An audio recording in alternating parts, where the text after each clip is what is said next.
Hi! Today I would like to show you how you can transfer files from NOKIA Device to BLACKVIEW BL6000 Pro 5G. Start by opening Play Store on both of them and installing free app called Send Anywhere. Then open it. Now you need to click on I accept, confirm, continue and allow. After that, select Receive on BLACKVIEW and Send on NOKIA. Then click on all of those type of dots and choose Send. This way you can choose all of your files and then just transfer them. It will take a long time though, so I will go with only one photo. Maybe that one. Choose Send and click on Got it. On BLACKVIEW, choose No Thanks and close this window. Now, as you can see, finally we have two connection ways.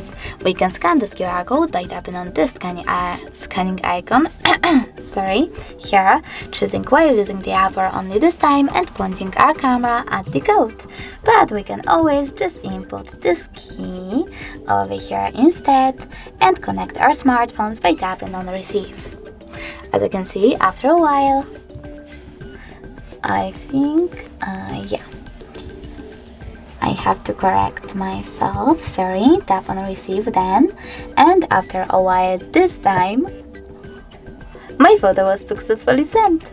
Thanks so much for watching. If you enjoyed this video, smash that like button, comment, and definitely subscribe.